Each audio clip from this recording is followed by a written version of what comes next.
Hi everybody. So today we are going to look at the liver, okay, as a physical body part, an organ, both on the physical and, well, we're going to hand it over to Tom to look at it energetically as well. So as far as I understand, the liver is a very important organ in the body. It does a number of things, maintains blood sugars, it produces things to digest fat, it stores nutrients, it filters blood, it does a manner of things. In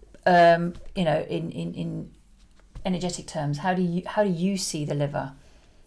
Okay, the liver is, you don't tend to see traumas per se in liver because there's not enough enough history within the actual physical liver.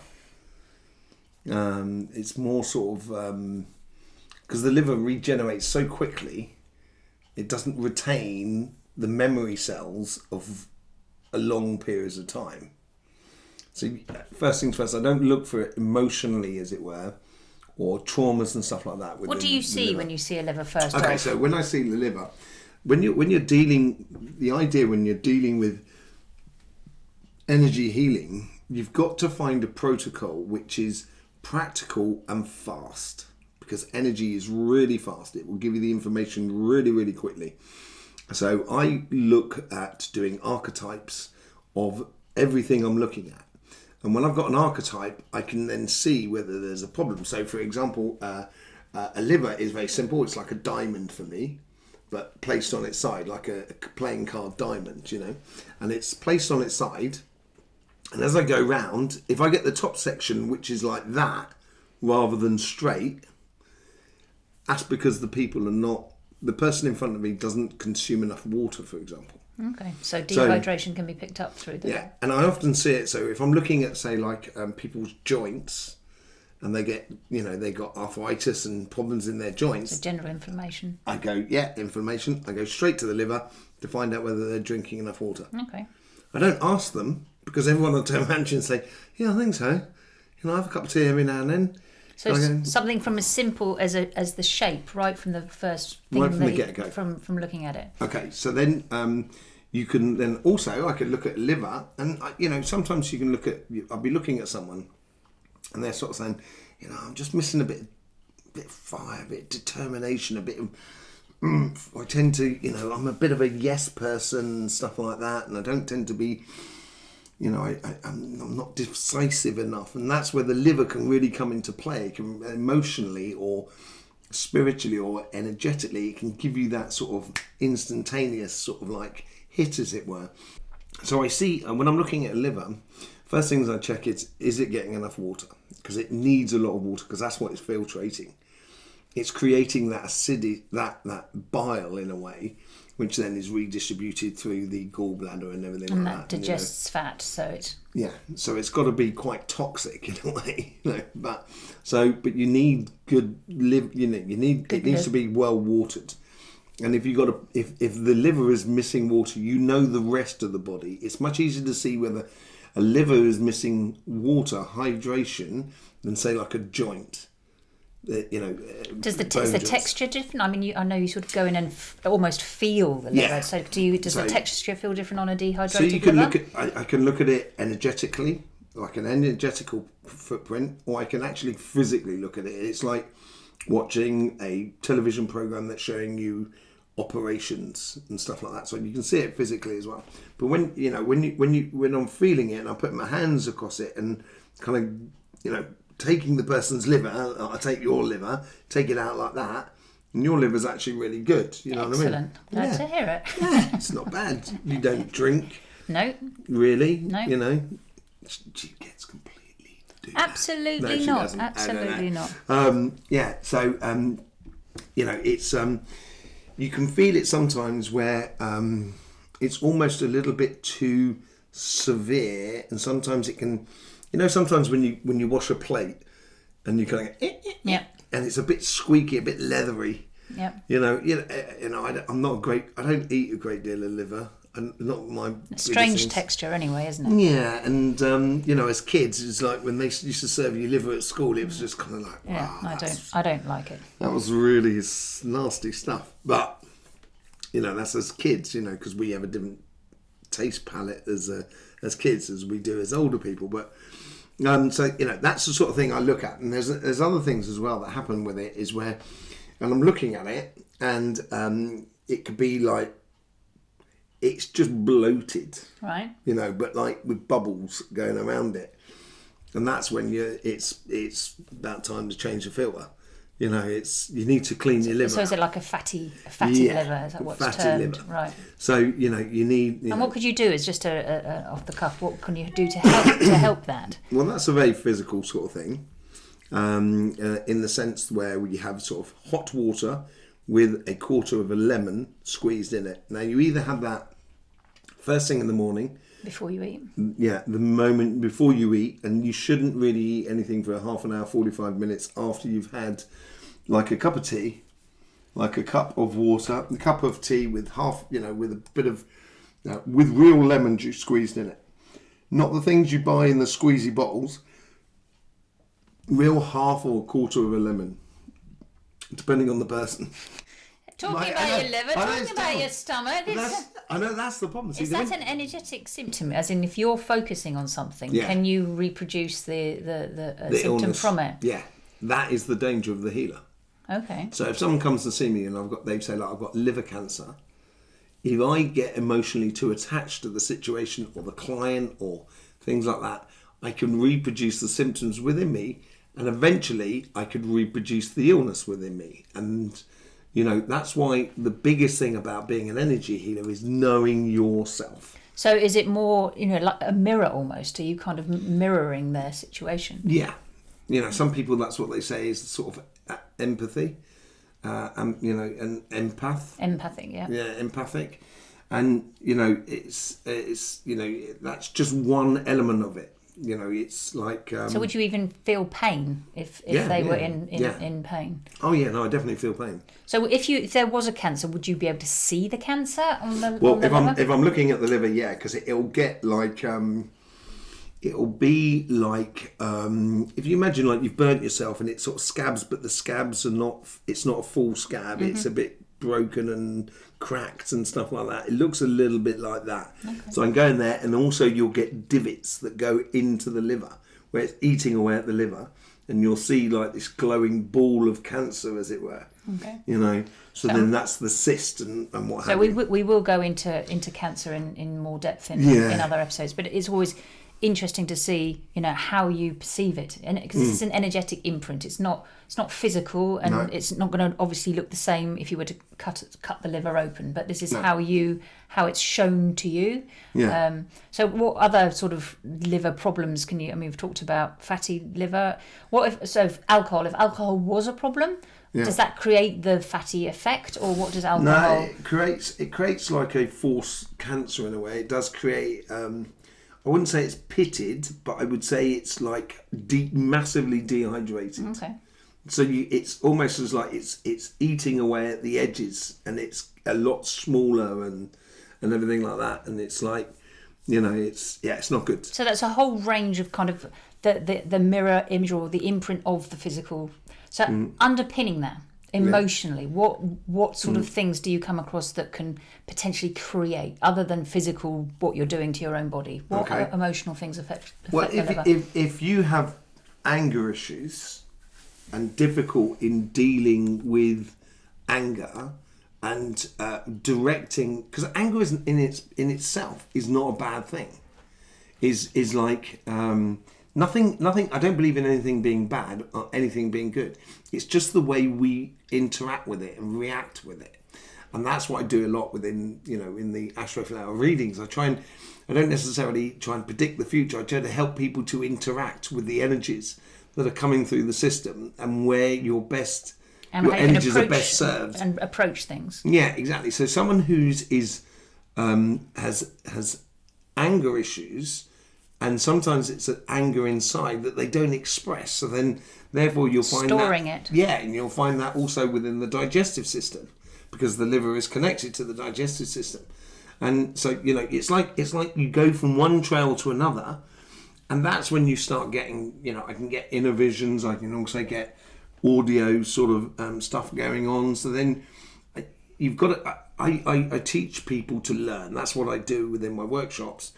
And when I teach people to learn, I teach people to not depend upon just what you see with your mind, or just what you hear, or just what you see when you're looking at someone's aura, physically looking at someone's energy, or what you actually feel physically within your body. It has to be a combination by at least a combination really of three things. Three different angles that give you the same picture, that you kind of go, okay, we're onto something here. So this is like your diagnostic tools is going through from the different angles. Yeah. And so, some people can just be angry, or they can have a lack of anger. Okay. So the inverse. Yeah, you get the inverse. So, everything in life has got a double-edged sword to it. So So if you were trying to deal with that, if somebody, for example, didn't have enough anger, how do you encourage that energetically and phically to stoke up the fire, so to speak? That's where you look at the, you can look at your aura and you can see, either your solar plexus is not engaged enough, or your heart is too engaged, therefore you're being too sensitive about everything. And that, rather than making you angry, makes you sort of close down and a little bit. Would it affect the sacrum with the desires in life if there was not enough desires? Or no, because sacrums is all about fundamental desires. Right. Okay. So it's really sort of like, I'm hungry. Should I? Fight or flight sort of scenario. It's real animal more than anything else. Once you start getting a little bit, above there, once you start working into the solar plexus and the heart and the third eye, or the throat chakra, they are the three main real emotional aspects of the energy. The third eye and the sacrum, or the third eye and throat sacrum, because the third eye and the throat is the same chakra, it plays in tandem with the sacrum, with your fundamental desires, and that's when you get the fight and flight within your own mind, saying, okay, should I stay, should I go, sort of scenario. And the more you can understand your body, and having quite literally just feeling little twinges through your body, you can kind of say, okay, my body's talking to me. What is it saying? Because your body, you don't own your body. Your body is a beautiful instrument lent to you. The more you listen to it, the more you can avoid complications within your life. Cancer is, I would say, we talk about illnesses that has a certain percentage of energy, certain percentage of emotion, and certain percentage of physical. So, cancer tends to be a lot of emotions and a lot of energy. And it's how you put your energy into things and how you react to the emotions. Yes, there is a physical thing as well. So let's say if you smoke like a chimney, or you drink like a fish, or you're sitting all day long on a uranium bar, you're going to get cancer in a physical sense. And it's very simple to do that. Get off the uranium bar and walk away, and you've probably got a better chance of not having any problems with the cancer again. So with the liver, it's more about how you actually engage with your internal fire about my raison d'etre. Why am I living on this planet? That's a real sort of, and it changes over time. Because the why is so big, it changes over time. So it's engaging in the here and now with your fire and your passions more than anything else. And the more you can understand or listen to your body, the more that you can avoid a lot of the complications and problems going forward. That is very, very interesting. Is there any kind of, if you're working with somebody and you'd dealt with the physical side of things, and you'd done your healing on that, going forward, is there anything sort of beyond that work? Do you have to give them that sort of more specific approach to life, or give them that guidance to how to rectify that? And do you go back in and look at the liver? I mean, is there an example of somebody that you've been working on with the liver that you could kind of just check in with and have a look at? Well, certainly if I'm helping, say, people with addictions such as alcohol and so forth, I look at the scenario kind of going, if you continue down this path, this is what is going to happen. And this is how it's going to end. And it's not nice usually. And if you stop, this is what's going to happen. And if the person stops, and I'm usually there as a support more than anything else, but I will literally kind of check in them occasionally, and I'd be able to see whether they've had a drink or not. They won't be able to get away with it because the liver, if you like the liver, you've got around about, I think it's like 4 months energetically when it stores. How long does it take to regenerate a liver? I don't know. It's something stupid. Look at it put it in the description, in the comment section. I think it's something between 3 and 6 months. I think it regenerates. It's the fastest regenerating organ within the body. Have you got an example of a real success story where when you went in and looked at a liver and it was in pretty poor shape, and then with that advice it's rectified? Okay, so I had someone who had cancer, and the thing is, once you get to cancer on the liver, it's a little bit tricky. You can cut parts of the liver out and it will generate and what have you. And it was dealing with their fire in how they engage in life, and not being decisive enough when they do that engagement.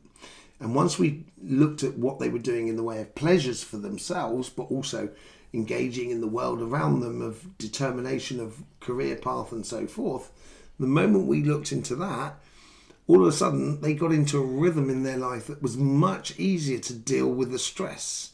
So therefore, the liver cancer just literally went over a period of short period of time. It disappeared. The thing is, the marker the cancer is like a obviously we're going to go into cancer at some point, but if you imagine it, it's just like where you get the encapsulate something. Yeah, encapsulate something. It's where the cell goes a bit wrong and it sort of like puts it in a blister, and then that sort of closes that blister, and hopefully it won't grow anymore and burst that blister. So what it does is it stops it and tries to stop the growing of it, and then once it's stopped, it just dries out. But you end up with a dried sac, like a scab, on someone's liver. And I can see that when I'm working on someone. I can go around their liver and kind of go, oh, did you have liver cancer and stuff like that? And say, yeah. And the thing is, the cancer, I don't want to go into too much into the cancer, but the cancer is you've got to negotiate with the cancer. And that's another episode. Yeah, that's a completely different episode. Fascinating episode. That's amazing. The cancer is actually, I know this is, for everybody who's had cancer and stuff like that, I think people are going to turn around and go, no, it's not, it's a horrible thing. And yeah, I agree with what it's doing is horrible. But at the end of the day, cancer works for energy. It's almost like one of my colleagues, and but it's a no nonsense illness, and if you're deviating off your pathway, your cancer will wake up and start working. So is that more of a sort of spiritual? Very much so. I'm looking forward to going into that. Yeah, we will be going into things like breast cancer and stuff like that, because that's very particular for females, prostate cancer for gentlemen, blokes, and so forth. And you've also got sort of like blood cancer and stuff like that. But there's some real amazing things. Brilliant. Okay, well that's been a very interesting insight into the liver. So make sure you do look after your liver. And I would suggest, before on the flushing thing about liver, which I didn't say earlier on, I would usually encourage people to do that 2 months before your birthday. Okay. In your autumn period, getting rid of stuff. That's a good time to cleanse your body. So if you're let's say you're a Leo, you should be doing it in June, July sort of scenario. And when you do that hot water with the lemon juice, you should be doing it every day for a month.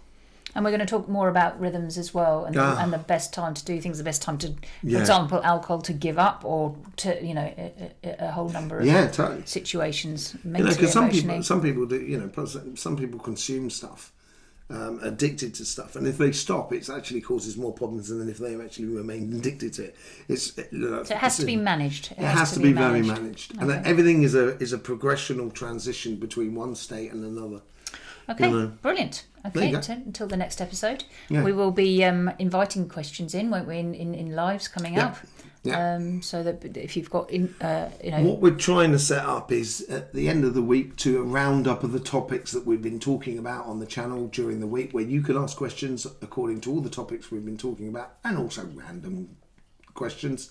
May even be about weekly readings or something like that, you know. But or the energy updates or whatever we do on this sort of channel. But there is going to be moments when you can actually join in, because between us we have the solution. Yeah, and some meditations specifically to certain body parts or ailments or issues or pain or whatever. We're going to be doing that as well. Yeah.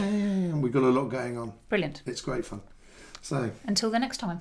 Yes. We'll see Thank you. you. Thank you very much for your subscription. I'm glad that we've earned your trust for your subscription. Absolutely beautiful.